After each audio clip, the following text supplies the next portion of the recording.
my mum reported me missing, and she described that I'd been getting picked up by Asian men in cars. The call operator said that was racist and that she should be glad that I was being taught a different culture.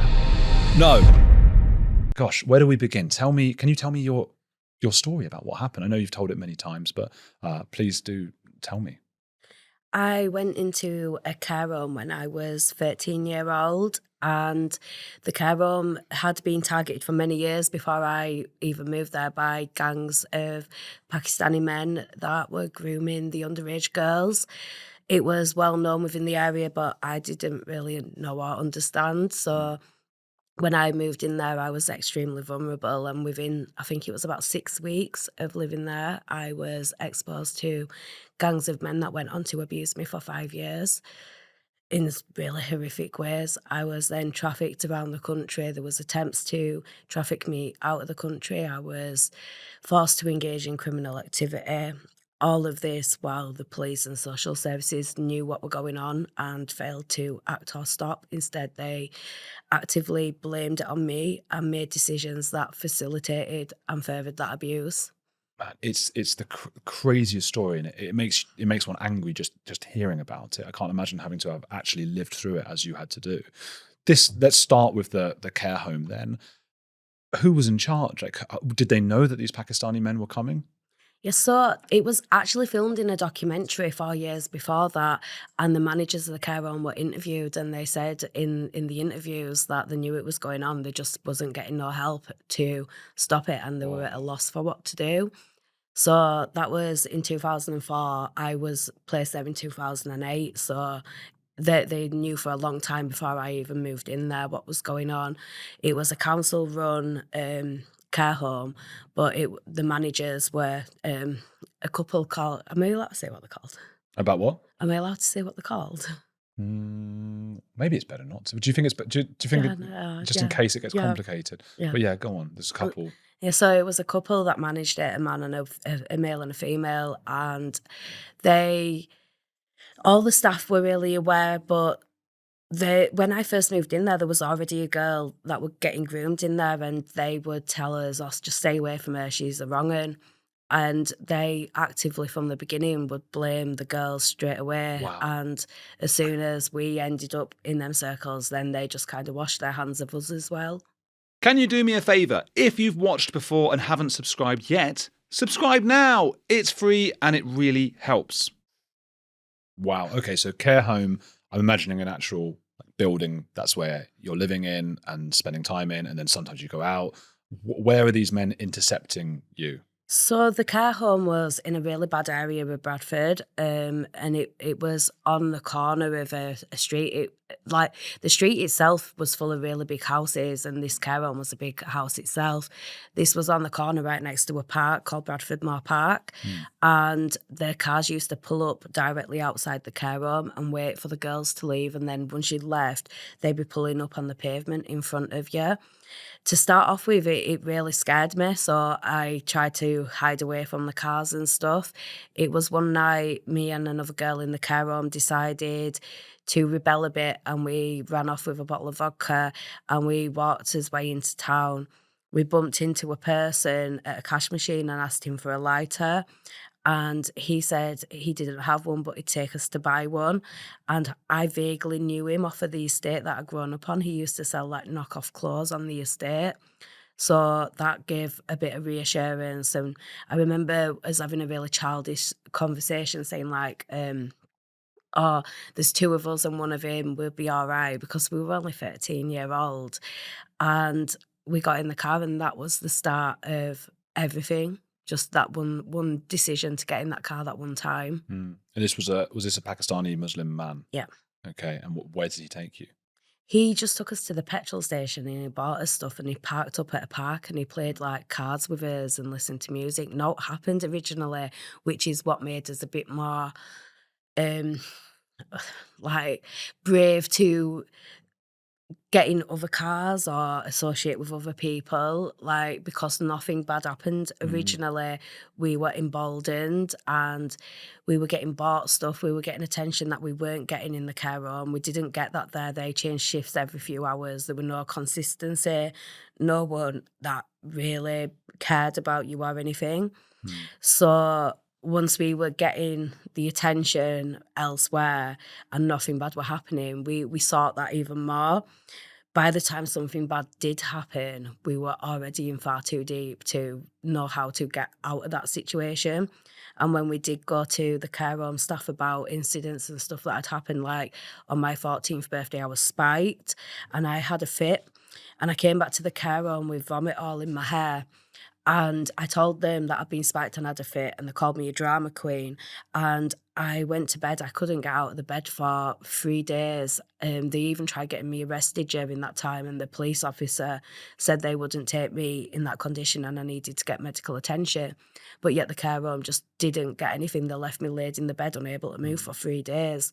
So when they did know that things were going on, we got no help. So we felt like we just had to deal with things ourselves, and we were too young to be able to have any skills to be able to deal with that type of level of criminality and abuse, and the power as well. That they were adults, we were children. There was a power imbalance from the get-go.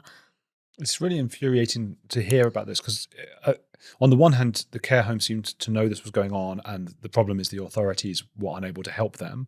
But then what you're telling me is they seem to have been turning a blind eye to what they'd already admitted to knowing was going on. Yeah, so they already knew it, and they made decisions as well that are so questionable.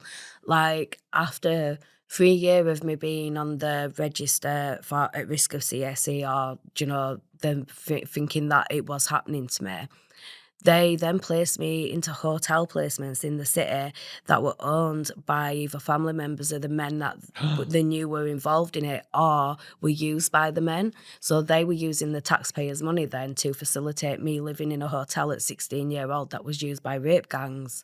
My God. So that just made it even more accessible for these people. And I had no stability. I had like no way of cooking my own food or anything. So I became even more reliant on these men. Hmm. The same thing happened when I got pregnant, because I got pregnant at 15. When I gave birth, they took her from me after a few months. They originally I'd asked them to move me out of the city. They said it was too much funding to waste on someone like me, and they placed me in a mother and baby unit, which was literally on the same road as the care home that I'd been in. So I had no escape from the people that had been abusing me. After a few months, I completely broke down because I couldn't protect myself. I couldn't protect my daughter. I didn't know what to do. Um, they then took her, and they said in the court documents that I was exposed to a paedophile ring and it wasn't a safe environment for a child, but yet they left me. I don't partner with financial companies lightly because much of the system is based on trust and promises that can disappear. That's why I've partnered with Monetary Metals. They've built a strong reputation around something very simple but rare: treating gold, my name, as money, not speculation. Most people buy gold and let it sit there. Monetary Metals allows you to earn a yield on gold paid in gold itself, not in pounds or dollars that are constantly losing value. You can earn up to a 4% yield, and again, that yield is paid in gold, ounces, not paper currency. This isn't based on crypto, leverage, or financial gimmicks. It's a real business model that's been operating for almost a decade and has earned serious credibility in the sound money space. This platform is built for people who care about preserving real purchasing power. As always, don't take my word for it. Look into it yourself. Understand the risks and decide if it fits how you think about money. If you're interested, visit the link below where you can learn more about monetary metals and how earning yield on gold actually works. That's monetary-metals.com/heretics. It's extraordinary. One of the things I'm thinking now, like, I can't say the word too many times on YouTube. You can say it once or twice about the R word, gangs. And there's been this argument about whether it's grooming or that word. And people get upset at grooming because they say it's not sort of severe enough and we should say what it is. But also listening to what you're saying, I actually think people get this maybe a little bit wrong, because grooming is what you're explaining is that you were groomed. Yeah, so I think it's really important to mention the grooming aspects rather than calling it. Yeah. I think there's a difference. So you have like they're not attracted to underage children, these men. It's not an attraction, it's a control and a manipulation. It's getting the children while they're influential and molding them into what they want them to, what they want you to be. Mm. So there's not just the exploitation side of it in sexual manner.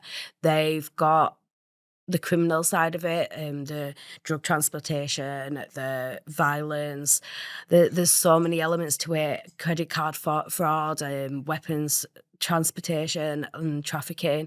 Like, they want you to be completely brainwashed to believe that this is normality, so then they can get you to do whatever they want you to do. Um, it's not just about having an attraction to underage children like you would find in the other types of abuse that's fit in with this. It's completely Mm. different. Is this? Do you get the feeling that this is also a political and religious motivation? That white kids from some people have called it a kind of among that specific cohort of Pakistani Muslims, a kind of invasion, a kind of way to assert themselves. I I know that it happened to children of all races, Mm. but I saw familiar things between each one. So the Muslim girls that were targeted were ones that wouldn't have fit the strict, pure type of ideology. Oh, So there were ones that were in care homes where it would have been seen as a dishonour to their families because they were in care, or ones that wore Western clothes, or there were one girl who had ran away from home because she was 12 and she was getting forced into an arranged marriage.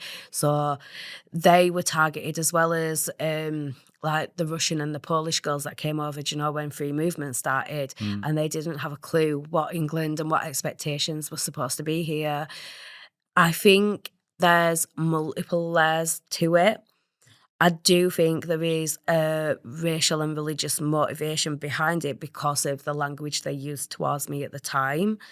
Certain things that they said would indicate Mm. that. Plus, What kinds of things? Sorry. so they would call us like a white slag and say that they would never marry someone like us. We're only used for sex, How did that and feel to hear that? humiliating. But this was another layer of the grooming that they did. Once they had got you like reliant on them, then they then dehumanized you, Mm. which would be through saying stuff like this, but also like they took all my property away from me, they took my money away from me, they broke anything that weren't worth money. So I was kept in complete squalor all the time with nothing to my name. To I had nothing to be proud of, nothing to belong to me. And I then also had the physical violence. So they completely dehumanized me to the point where I had no fight left in me. I didn't think I deserved anything better. But the language, like the racial language, they would tell us that we were only here to be used and that they were saving the Pakistani women for marriage.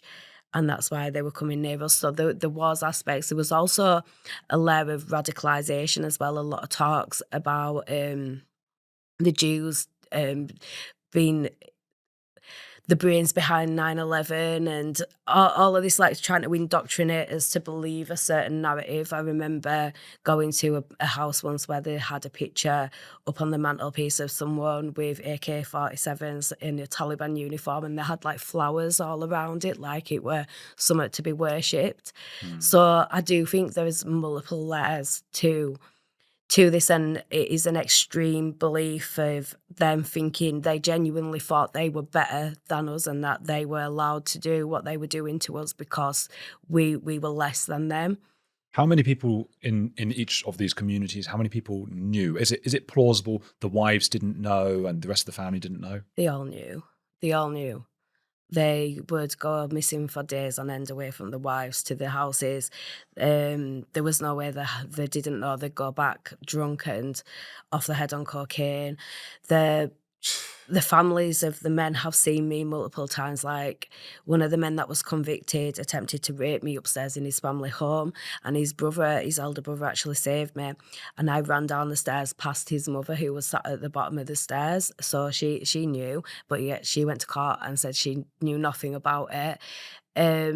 Another one, I was unconscious on the sofa and I woke up with him on top of me. and his mum sat screaming at me that I was a white devil and throwing like slippers and stuff and chasing us out of the house. So like they all definitely knew, and the wider communities themselves, they knew, but because of the lack of response from social services and police, or adequate responses, they came to believe that we were the problem as well. Like, I'd be 14 in a car with a 27-year-old, but I'd be called a slag rather than the man Victim. being questioned. Yeah. And that was by the full communities. And this is it, the social services and police behaviour impacted every aspect, and it kept us completely isolated. So the only people we ever had were the same people that were abusing us. It's one of the things that when you talk about this, I think some people say, "Oh, but what about the white gangs and so on?" And to be honest, in many respects, I didn't know enough about that. And learning about the grooming gangs, there are those white gangs as well. And for me, like, death penalty, I don't care. Just Yep. death penalty for those guys. I don't care about what skin color if you're doing that to kids. But one of the key differences, one that we'll talk about a bit later, I think, is the way that the police and everyone reacted to it, which is so frustrating. And the other being that it seems like in this case, I don't believe there's. I might be wrong about this. With the white gangs, I don't believe there's like a whole community who knows about it, and everyone's wives and everyone's they want. Whereas with the Muslim grooming gangs, it seems like this was like the whole community knew. Yeah, and no one wanted to say anything, especially where I was from in Bradford, Hmm. because of the 2001 Bradford riots, which were race riots between the Muslim Defence League and the British National Party. So we we had a sense of fear within the communities, I think, from speaking up, because no one wanted another Bradford riots. So things were allowed to continue when they shouldn't have been. Hmm. What was the and I don't want you to, anything that makes you uncomfortable. We don't have to go into graphic detail, but the first time that you realized that this was going to be a sexual assault. So the first time something happened was with the first guy that we bumped into at that cash machine. He took us to a hotel and he sexually assaulted me, but I still didn't see it. I blamed myself. I thought I must have done something wrong and I felt dirty and guilty. And I thought that he was my friend. So I must have done something to cause this. It took it took over a year before I started seeing what was actually going on, and it was when my friends had come out with me to these parties, the other girls in the care homes and stuff, and then they take their numbers privately and then start contacting them, and I started to question, why would they want so many underage girls? Like, with me, they'd tell me I was grown up and I was special, but we couldn't all be grown up and we couldn't all be special. And that's when I started to question things. And then the more I questioned them, the more aggressive and violent they got with me. Mm, So it was actually a very slow process to realizing what was actually going on. mm, And then once I did realize, I didn't think I could get out of it, because like, there was extreme levels of violence by that point, and I was very scared of what would happen to me if I tried getting away. So instead, I started paying attention to little details, like once they'd get drunk, I'd see the letters on the side and who they were named to, because they all used fake names and stuff. So I'd look at the letters and I looked at the passports, or I'd remember the street names, and I kind of stored everything inside my head just wow, in case. that's smart. That was like for a young. I mean, what were you, 14 at this point? By that point, I was about 15, 16 Yeah. when I started storing stuff, because I didn't get away until I was 18.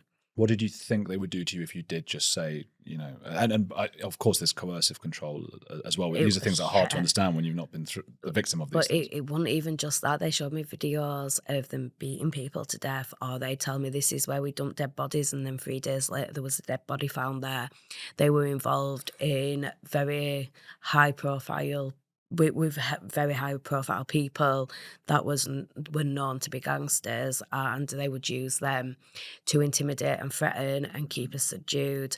They the before sorry, I'm sorry of it. Before I was 17, I'd had to clean up after 2 stabbings and a shootout. So the level of fear was real. It wasn't just coercive control. There was an emotional connection there, because that's what they relied on to get you under control in the first place, but then to keep you under control, they then would use the fear and the intimidation.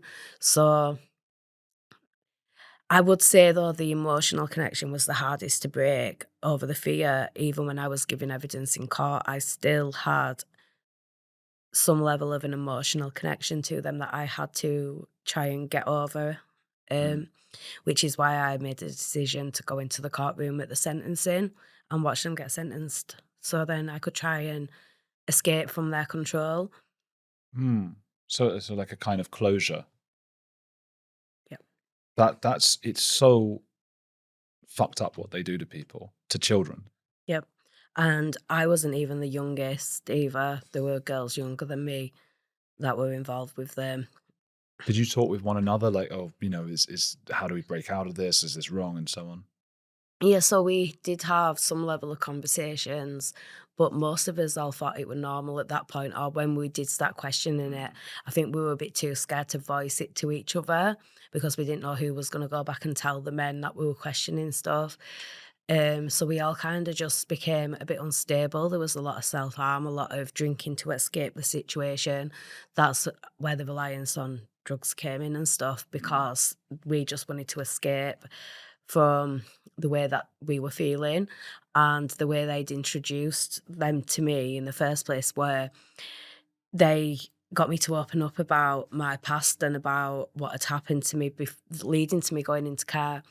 And when I got upset, they pulled out the drugs and they said, take this, it'll make you feel better.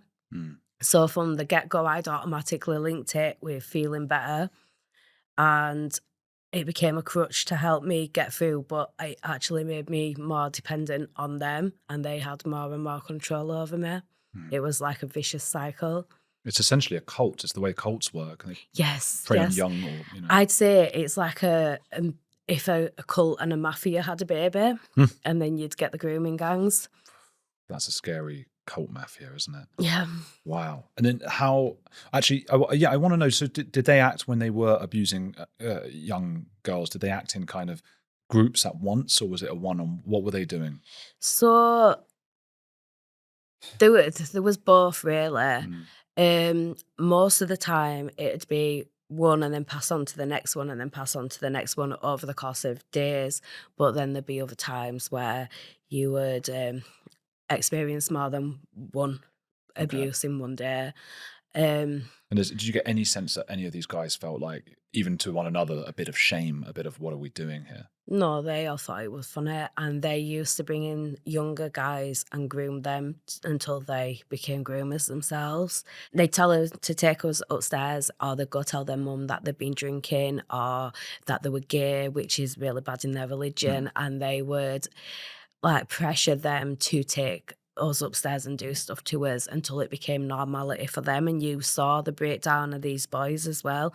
They would have compassion to begin with, and then over the course of months, they wouldn't have it anymore. You'd see them change into be molded like just the same as they were doing to the girls. So these were sort of what 15-year-old boys at the beginning. So somewhere between like 15 and 20, so quite young, um, considering the man that owned the house was 44. Mm. So they were a lot younger. And in their families, they're supposed to respect their elders.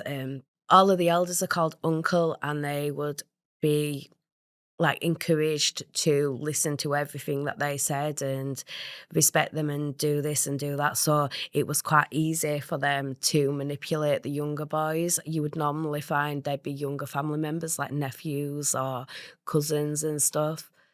Mm. And when you finally, how did you start to get this out to authorities? So in 2013, some police officers turned up at my house. They had found my name on a checklist in the bedroom of another perpetrator in another trial. So I told them everything. I'd only got away from my abuse in 2012, the year before.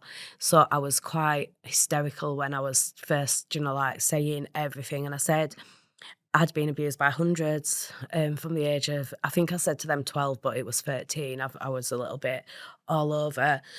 Um, I gave them names and addresses and everything, and then it turned out they failed to submit the intel for 14 months. So I was waiting to hear back, expecting an investigation to start, and I never did.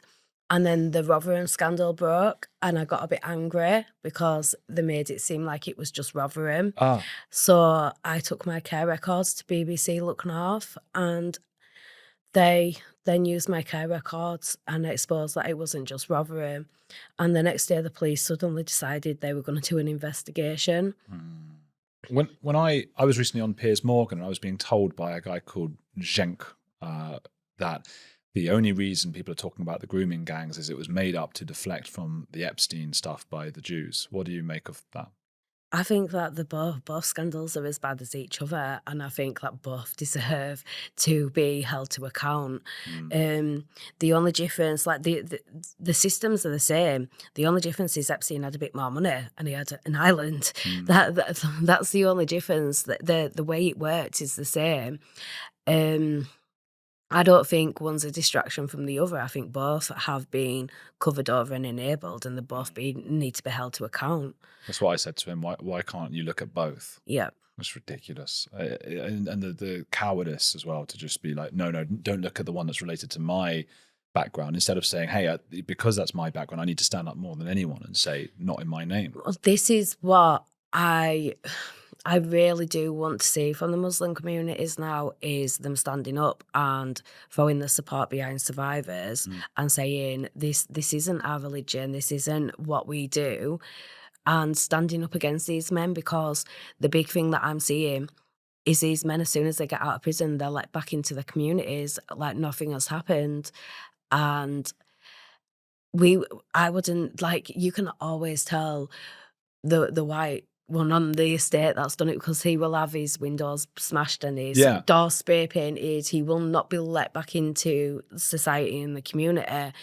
And that's how you show people that it's not acceptable, that you're not going to just forgive and forget that type of behaviour. You can't forgive and forget that type of behaviour. And I think if the Muslim community stood up a little bit more, and instead of trying to deflect and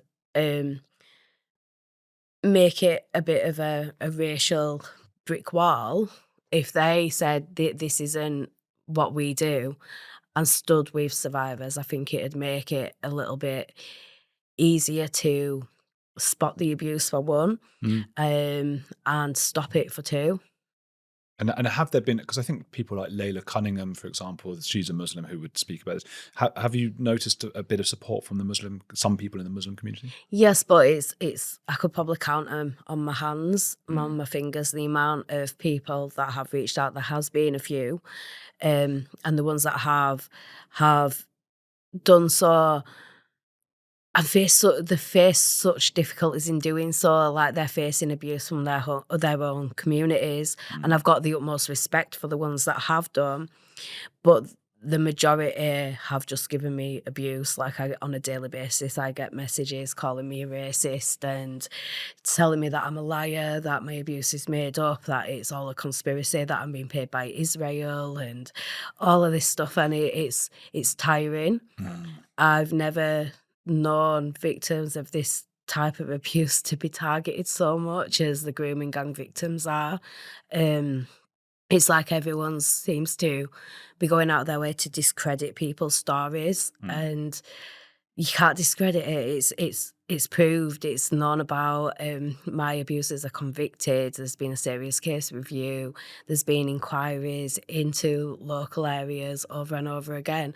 We know that this happened now, and we can't carry on hiding from it and trying to discredit victims. All it's doing is causing more damage and trauma to people that are already damaged and traumatized. See, for me, this is an example of, and I don't want to sort of drag you into controversial waters, so this is just my view, but it's an example of Islam in its current state, and it's not the same everywhere, but in its current state being incompatible with British values, because you cannot have a situation where such widespread horrors can go on with a huge number of victims, such as you, who are still getting abuse from people who are looking to defend themselves rather than stand up and say, not in our name. Yeah, I think that would help more if people did stand up and say not in our name. It would help Islam and Western society to be able to come together a lot more, and I think it would bridge the divide that there is all over the country at the moment. I don't want to say anything controversial because I want to stay in the middle of everything. I want to be based off of facts and evidence, and I want to be there for any victim that needs the help, no matter what colour the perpetrators are or what colour the victim is. But I do think that the denial and dismissiveness isn't helpful, and it is causing the biggest divide I've ever seen in this country. Yeah, it's at the front and center now, not just in UK politics, but the rest of the world. They're watching. I go to America, or I was recently in Hungary, wherever I might be. They talk about the grooming gangs, and they say, "Gosh, what's happened to your country?" Not just because of what they were able to do, but because of the reaction to it from our police and the government. Do you think that it took 14 months because it wasn't a priority? Do you think that was maybe a racially this fear of racism? I think that they started investigating the Kiefel case that led them to me, and they did not want to accept that it was a wide-scale problem. So they'd been told only to deal with the victims and the perpetrators that had already been highlighted. The police officer gave evidence in court to say that. Everyone else was supposed to be submitted as an intel and go to the current CSE division for investigation. I think rather than doing that, they buried the people that they came across, so then it wouldn't expose that there was a wide-scale problem. And that's genuinely what I think, because the intel was submitted. The intel was submitted on the same day that I released my care records to the BBC. They got a phone call, did the police, to warn them in advance that I was releasing them because they'd gone for a right to reply. And the police officer had been phone called, and she submitted the intel on that same day after getting the phone call. She says she forgot, but you don't just forget for 14 months and then suddenly submit it. It's quite a thing to forget. Yes. Bloody hell. So maybe she was scared of the ramifications. I just think they didn't want to show that this was not just a one-off. I think they wanted to make it out like it was just one case with one set of victims. They didn't want that to lead to the spider web that it was leading to, and it was easier to dismiss it. And they knew that most of these girls were damaged anyway. I don't think they thought anyone would have the balls to stand up and expose it. But I got angry. I wasn't fed up anymore. I wasn't upset. I wasn't sad. I was pissed. Too right. And that was the difference. I went from feeling helpless to feeling angry. It's sad that that's what you have to do to get people to do their jobs. Okay. There were good people. I mean, Maggie Oliver famously, right? Did you come across her or people like her? So I'm in contact with Maggie. I speak to her. We try and help each other where we can. I am going to a ball as well on the 9th of May. Ball? So Maggie's ball. Oh, Maggie's ball. Yeah, like so a dance thing. Yeah, so I get to wear a nice dress. That's nice. I love quite Maggie. looking forward to that. Yeah, she always wears a nice dress as well. She's got like great fashions and stuff. Yeah, well, I sent her pictures the other day to help her choose mine out. So I'm in contact with most of the people involved in this. A lot of people have issues between each other. I try not to get involved in it because I don't think it's helpful. I think if we're going to make any difference, we all need to come together and all be pushing the government equally. I like to say a lot that one voice can be drowned out, but a whole crowd of voices cannot. There is strength in numbers, there really is. So during my time, there was a care home worker that had refused to let us out of the care home. He actually ended up getting suspended without pay, and I think he later left the job because he was supposed to let us out. He wasn't allowed to keep us in, and he said, I don't care, losing my job's better than getting a phone call to say they've been found dead in a ditch. So he was just keeping you in there for your own safety, I suppose. Yeah, to keep us away from the men and stuff. So there was the odd person that tried, but then I think the implications that was then put on them for trying, losing the job, so I was suspended without pay, made everyone else that saw quiet and write down, and it was like a domino effect of like just wrong information and wrong reactions that would then just seem to just spread out and completely consume the whole systems. Completely crazy situation, this whole thing. And then you waived your anonymity, right? I imagine most victims didn't, right? What Yeah. led to you doing that? It was something the judge said at the sentencing. So I was supposed to have an interview with the BBC afterwards anonymously, because I'd taken my files to them in the first place. And I'd gone into the courtroom to watch the sentencing, and the judge said, it was something along the lines of, "For many years, she hasn't had a voice, but I tell you something, gentlemen, she has one now."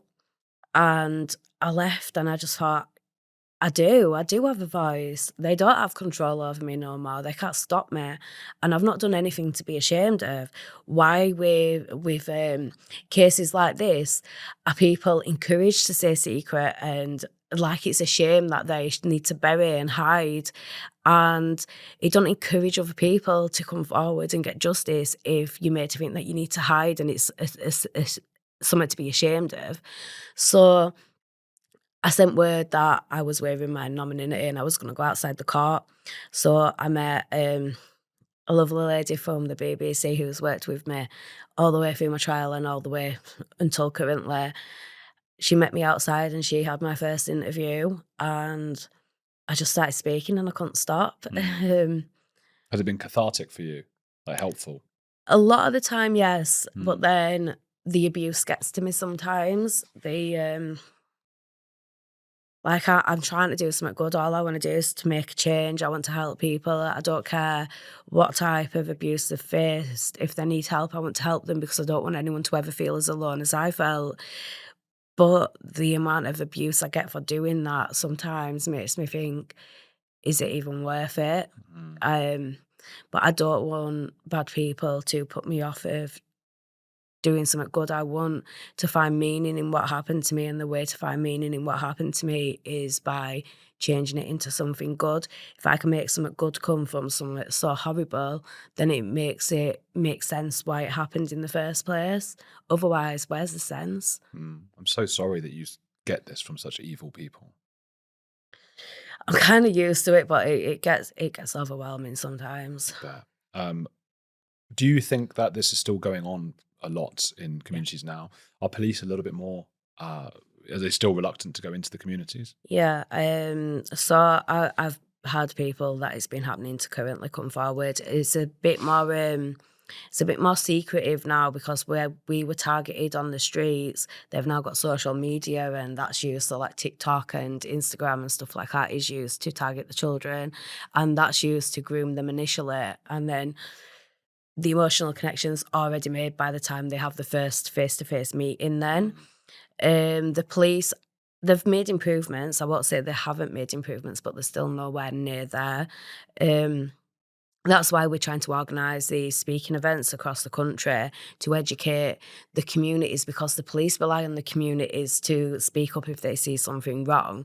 And then also we want to educate the police as well. We want to speak to them and talk about our experiences and what went wrong and what needs to change and how they can build up relationships with the victims of these crimes, because the crime itself is designed in a way where it puts barriers between the victim and the services designed to help them. So there's got to be a way to reach the victim, and they need to learn that, because a lot of the time they just find it too much hard work and just wave it off.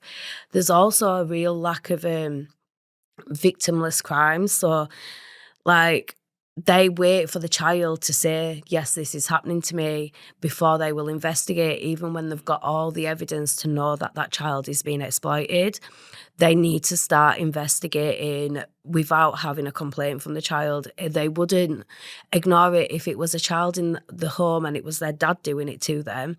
They wouldn't wait for the child to speak up if they thought it were happening. They would remove the child and they would investigate. Yeah. So why is it not happening Why in is it not cases? happening? Why do you think that? What would they say, the police? I think there's still a very deep, like, indoctrinated sense of these children being to blame rather than the men. I don't think it's gone away. It's not gone away overnight.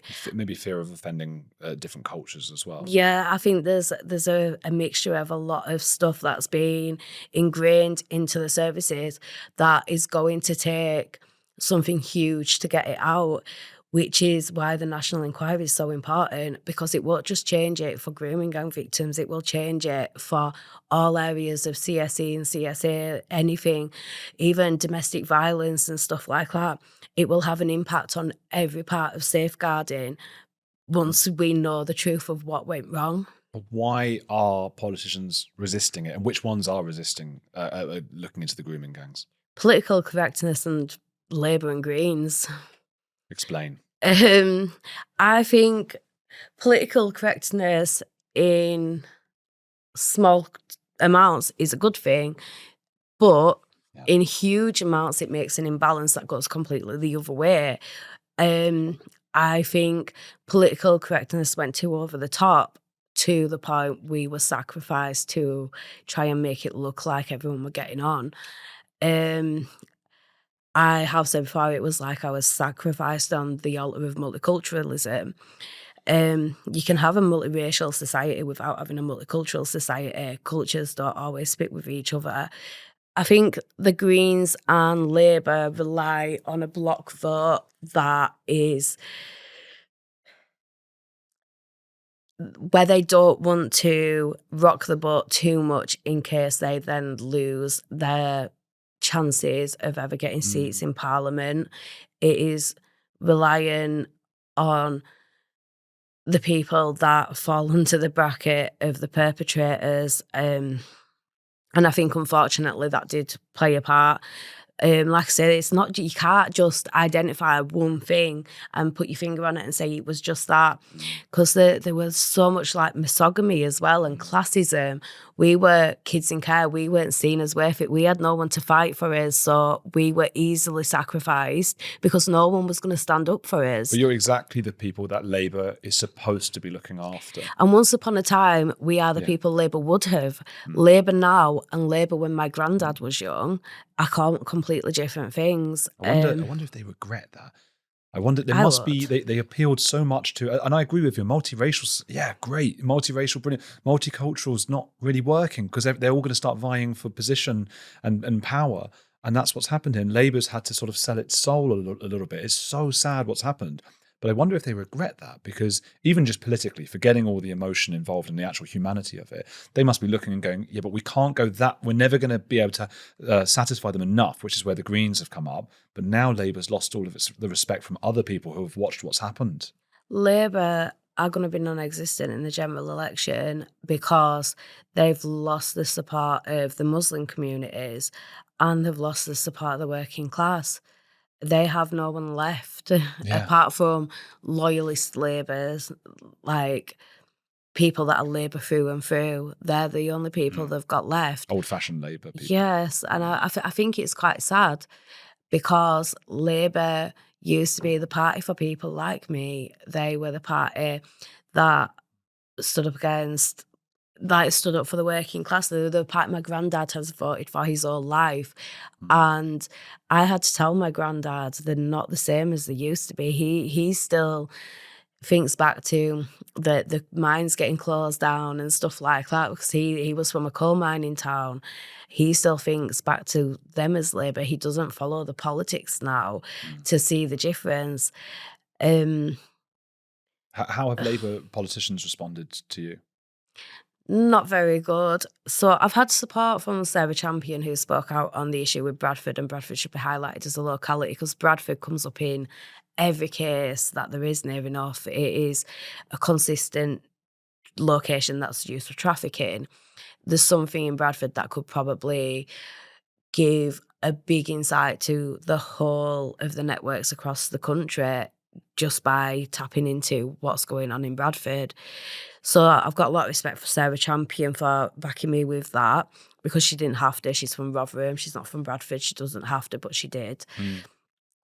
I haven't had much problem or issues with Shabana. She seems all right at the moment, but I haven't had much communication to be able to work it out. I was very disappointed in Jess Phillips. Don't like her.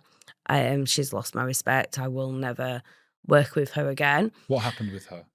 So I had wrote to her about the issues in Bradford repeatedly back in January last year when they announced there were going to be 5 local inquiries, and I'd been ignored. I'd been ignored until I went on to Newsnight, and she saw me on Newsnight and rang the studio by the time I come off the stage and asked to meet with the survivors that had gone on. So I went to the Home Office to meet.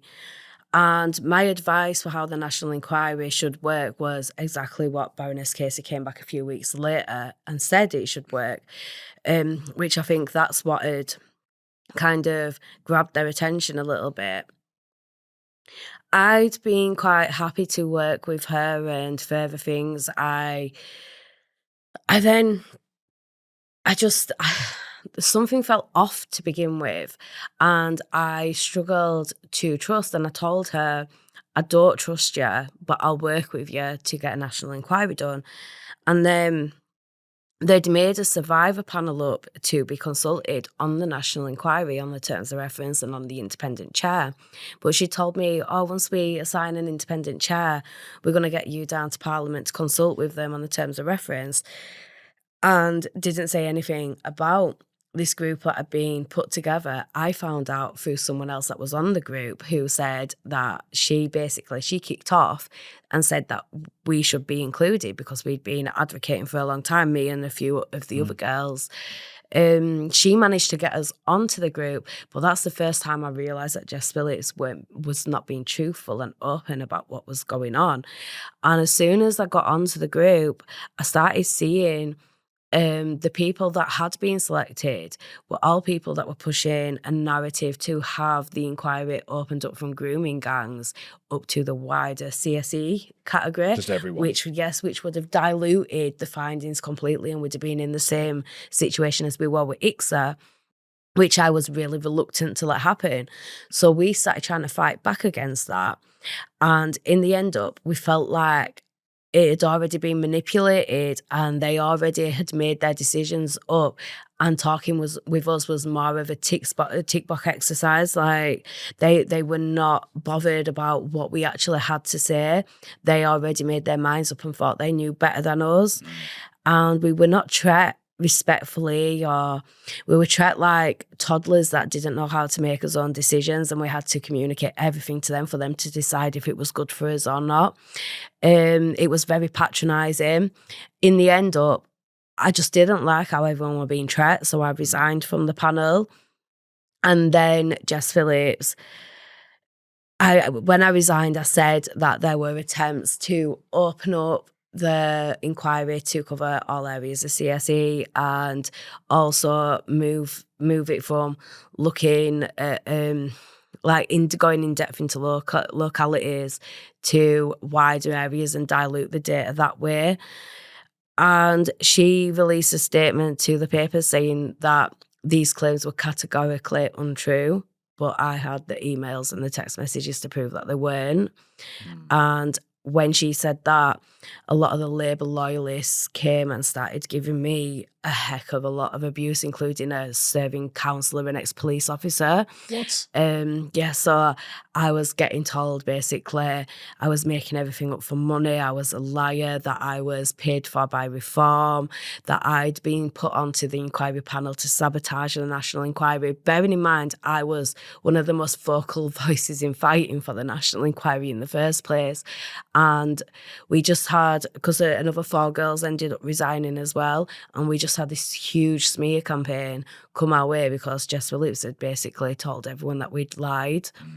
So she'd, I presumably didn't deny this. I'll just say that for sort of legal reasons. And you know, I'd love to get her side of this. And she's a perfect example, because I find her really interesting, Jess Phillips, because she's a perfect example of someone who presumably, based on what I've seen of her personality, got into politics for exactly your kind of case. Yes. So she's a perfect case study of what politics can do to someone. And she's done really good things for women and children in her past before she got into Parliament. Her whole career is built off of doing good things. And I think this is what made it so much more disappointing and hurtful, is I don't understand why yet again we're not good enough. like we're not good enough to fight for. We've received it from the care homes, from the police officers, from the social workers, from the NHS, from the schools, and now yet again we're receiving it from the government, from the safeguarding minister, the one whose role it is to fight for us, and we yet again left feeling like we're not important. It feels like women and girls is so important to them, but Not us. not as important as not seeming racist. Yeah, every woman and girl, apart from the ones like us that have controversial cases, or what they would class as controversial, because our cases should have never been controversial. Bad men did bad things to us. It should have been as simple as that, and it just wasn't. That wasn't good enough for the police services or the social workers or the local councils or the government.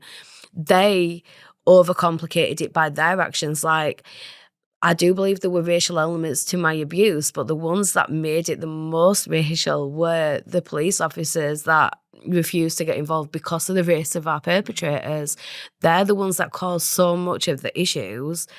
The men just took advantage of that.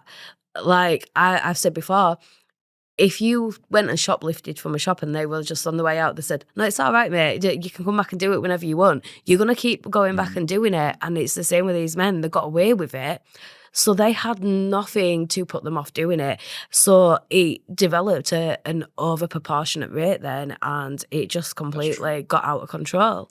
There might be an issue as well of a particular, because it's Pakistani Asian, isn't it? So we're not even necessarily talking about other kind of Muslim communities. We're talking Pakistani Muslim communities, sorry. And so there might be a kind of culture that's taken from a particular part of Pakistan that's also part of this. Many of them, all of my abusers were Kashmiri from Mirpur. Right. And there has been a disproportionate. I will say, though, that now it does seem to be not just the Pakistani Muslims, like you've got Iranians and you've got Iraqis, Afghanistanis and Turkish, Kurdish, stuff like that. Like it has, but I think it started and then when you see someone getting away with something and you're involved in them same kinds of like drug networks and criminal activities and stuff, I think it grew out of proportion because it was allowed to, basically.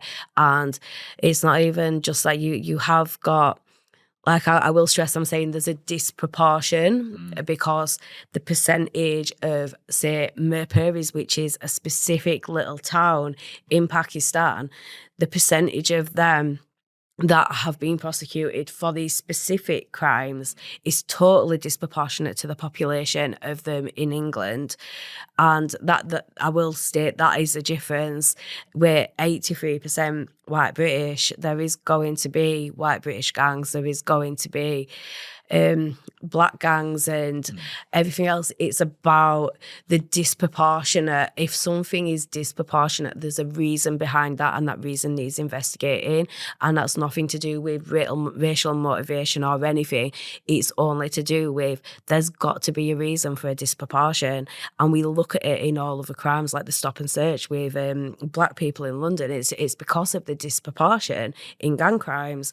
It's acknowledged in every other crime. Why is it not in this? Why is everyone so reluctant to accept that there is an issue? Yeah, it's mad. They don't understand pro rata or, per capita. No, and it doesn't help that the police forces and the Home Office release data in a way that is quite manipulated. So when I was on Newsnight, they released it saying 55% white British, but they didn't compare that to the population or per capita. So it just looked totally like, oh my God, it is white British men doing this. And actually, when it said, I think it were 41% of data was missing. So actually 55% is only like 55% of 59% of data. So it was very questionable, why are they portraying it that way and misleading people, because most of the general public will take data on face value. They're not going to pry into disproportionalities and per capita and try and work out what 55% of 83% of white British is compared to 13% or 2% of Pakistani. Like, no one's going to do that.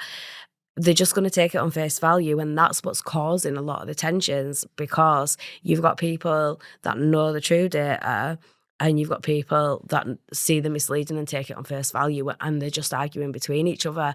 And while everyone's arguing and divided, there's still children being abused and they're not being protected until people start facing up to facts and just accepting the evidence and the truth for what it is and working on it to make a change.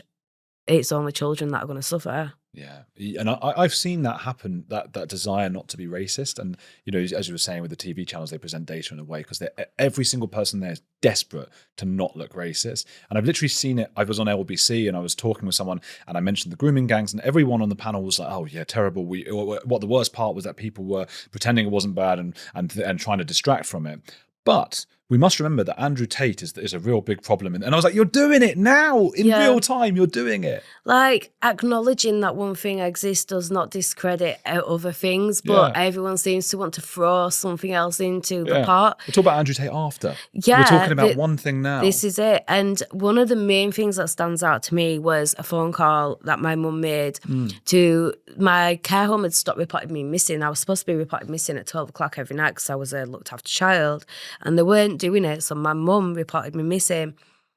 And she described that I'd been getting picked up by Asian males, Asian men in cars. The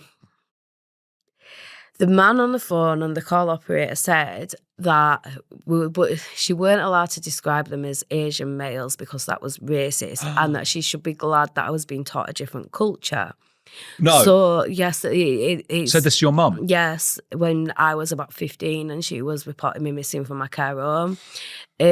So there was such a sense of trying to normalise, like, the multiculturalism bit, like, people saying, oh no, we've got to let them get away with that because that's their culture. It isn't their culture. It's no one's culture. And if it is, it shouldn't be accepted and allowed. Yeah, I think it is for some of them, well, unfortunately.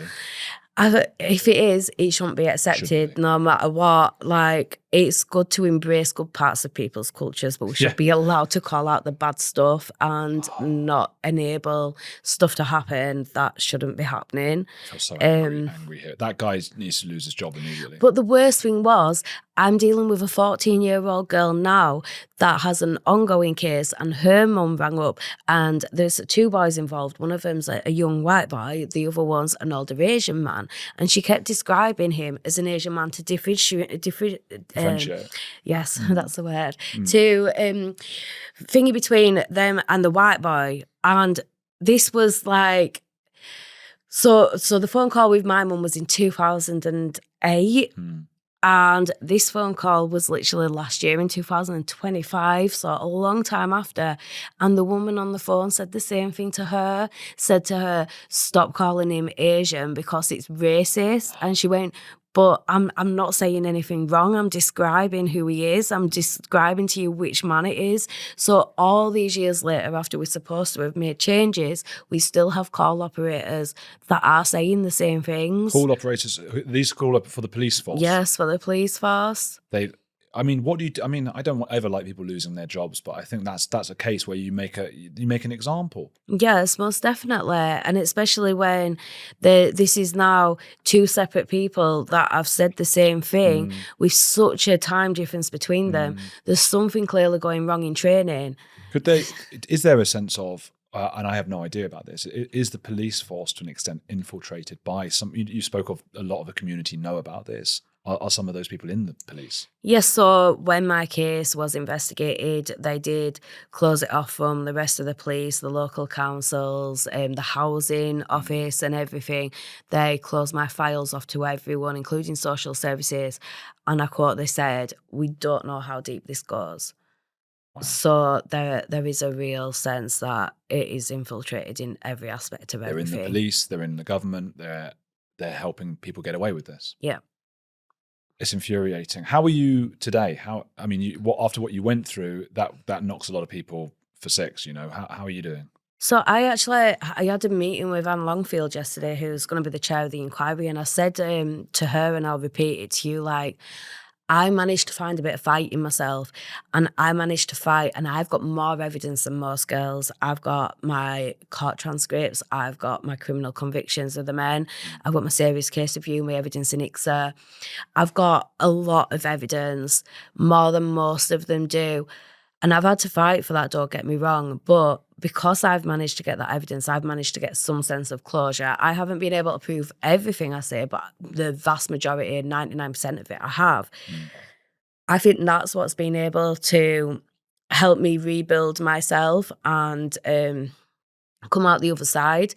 And now I'm fighting for the ones that don't have the evidence, that don't have the closure, that are still in that turmoil, in the cycles of abuse, that don't understand, that feel helpless, that they can't evidence what they're saying because they're the ones that need it now.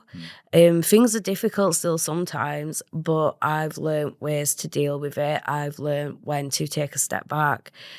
I don't want to let everyone else be alone in their fight like I had to, because my fight started in 2013 before Rotherham was mainstream, and then it went public in 2014. The trial was 2019. It was still quite reluctant to accept that this was a wide-scale problem and not just isolated to Rotherham and Rochdale. I faced a fight all the way through.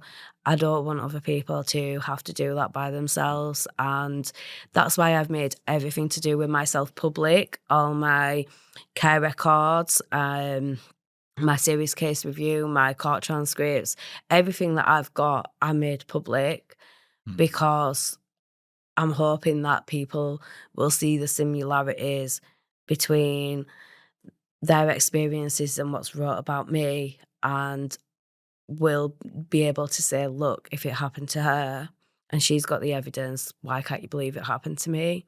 What about in your personal life? And you might not want to go into that. I'm interested because I want people to know what that abuse to a child does to someone. So I ended up in a domestically violent relationship after I got away from the abuse. I remember the social worker saying to me that I could make a choice to be happy and have a white boyfriend with 2 kids and, do you know, the 2.5 kids that it was at the time, and the dog and the house, and I could choose that if I wanted to. So I jumped into the first relationship that became available because they told me I could choose it, and I was still completely messed up. I ended up going through quite a bad experience there. And then I stayed single for a long time. And I went through the trial and the serious case review. I had a mental breakdown. I was diagnosed with complex PTSD and bipolar. And then I met my current partner, and I have 2 children from my first relationship, and then we have 3 children together now. And I have stability for the first time in a long time. And I couldn't be happier. The fact how I've got so many kids. And How amazing! You have 5 kids. Yeah. You're helping the replacement level birth rate. Yes, Eh? I'm trying to play my part. I'm fighting for Britain. How old are you? I'm 33. 33. 5 kids. Oh, that's the dream. Yeah, honestly, they're amazing. Do you love Each one of them, each one of them is their own unique, absolute gem. Like honestly, they've got such unique personalities. Neither of them are like each other. They're all completely different, but they're all hilarious. Makes me emotional hearing you talk about that after what you've been through. So what a beautiful story. This part of it, obviously. Yes. Tell me, where can I got another question for you, but where can people sort of follow you or help with this whole thing? So I'm on all social medias as Fiona Goddard UK, so they can find me on any social medias, and I keep everyone updated on what I'm doing on there. We've got an event in Oldham on the 16th of April that it's a ticket event. You can find it on Eventbrite and stuff. We've got 2 survivors speaking there alongside me. that are going to be sharing their experiences. And Adam from Open Justice UK, who helped me get my court transcripts, he's going to be speaking as well about his experience growing up in Rochdale and what made him get into Open Justice and what he's seen since, researching the transcripts in the cases of the patterns and the networks, the things that aren't talked about as much.